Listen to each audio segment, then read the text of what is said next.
వజానల్ infection అనేది ఈ మధ్య కాలంలో వింటూ ఉన్నాము. ఇంత కామన్ అవ్వడానికి గల కారణం ఏమిటి? దీన్ని అడ్రెస్ చేయడానికి వాట్ ఈస్ యువర్ సజెషన్? మన ఆడవాళ్ళు కొంచెం ఇరిటేషన్ వచ్చినప్పుడు క్లీనింగ్ చేసుకోవడం కోసం ఎక్కువ వాటర్ తో క్లీన్ చేయడానికి ట్రై చేస్తారు. చేయకూడదా? Actually they are not suppose to do it. చేయకూడదు. ఎందుకంటే వెజైన్ అనేది సెల్ఫ్ క్లీన్సింగ్ ఆర్గాన్, తనంతట అదే క్లీన్ అవుతుంది. వాటర్ తోనే కాదు, సోప్ తో కూడా క్లీన్ సోప్ తో కూడా చేస్తారు, which is very very dangerous actual గా. ఒకవేళ మరీ ఇచ్చింగ్ గా ఉంటే గోరువెచ్చని వాటర్ తో బాహ్యంగా క్లీన్ చేసుకోవాలి, కానీ డీప్ గా క్లీన్ చేయకూడదు. అన్ఫార్చునేట్ గా ఈ నార్మల్ వాటర్ తో డైలీ సో మెనీ టైమ్స్ చేసుకోవడం వల్ల అక్కడ ఉన్న గుడ్ బ్యాక్టీరియా వాష్ అవుట్ అయిపోతుంది. అప్పుడు అక్కడ వెజనల్ pH వచ్చి మెయింటైన్ చేసే ఛాన్స్ ఉండదు. అప్పుడు బ్యాడ్ బ్యాక్టీరియా తనంత తను గ్రో అవుతుంది. అప్పుడు అది ఇన్ఫెక్షన్స్, ఇన్ఫ్లమేషన్ అన్ని కాజ్ చేస్తుంది. ఇలాంటి సమయంలో ఏం చేస్తారంటే బేసిక్ గానే ఆడవాళ్ళు కూడా డాక్టర్ సలహా లేకుంటే నేరుగా పోయేసి anti fungals, anti bacterials, vaginal washes ఇవన్నీ తీసుకొని విరివిగా వాడతారు. ఇవన్నీ ఏం చేయగలవు?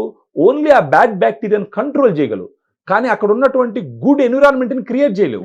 ఆ గుడ్ బ్యాక్టీరియాని పెంచలేవు. పెంచాలంటే ఏం చేయాలి? పెంచాలి అంటే ఫెమిడిలైట్ లాంటి ఒక సప్లిమెంట్ ని వాడాలి. This is the supplement Femidilite. దీంట్లో ఒక 2 రకాల లాక్టోబాసిల్లస్ స్ట్రెయిన్స్ ఉంటాయి మేడం. వీటిని యుఎస్ నుంచి ఇంపోర్ట్ చేయించినాం. యుఎస్ లో డానిస్కో అనే ఒక కంపెనీ ఉంటుంది. దానికి 100 years హిస్టరీ ఉంది ప్రోబయాటిక్స్ తయారు చేయడం, గుడ్ బ్యాక్టీరియా తయారు చేయడంలో. అక్కడి నుంచి ఈ స్ట్రెయిన్స్ ఇంపోర్ట్ చేయించి ఇక్కడ మనం క్యాప్సూల్స్ లో మ్యానుఫ్యాక్చర్ చేయించినాం.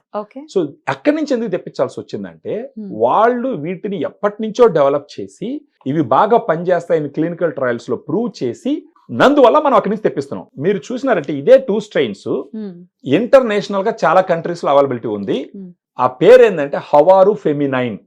హవారు ఫెమినైన్ అనేది ఇంటర్నేషనల్ బ్రాండ్ నేమ్. అది ఇండియాలో వచ్చేసి ఫెమిడిలైట్. సో దీన్ని రోజుకు ఒక క్యాప్సూల్ మార్నింగ్ గానీ ఆఫ్టర్నూన్ గానీ భోజనం తర్వాత తీసుకుంటూ ఉంటే 1 నెల రోజుల పాటు వాడినారంటే వాళ్ళకి ఈ ఇచ్చింగ్ కానీ, burning sensation, white discharge, foul smell ఇవన్నీ తగ్గుతూ వస్తాయి.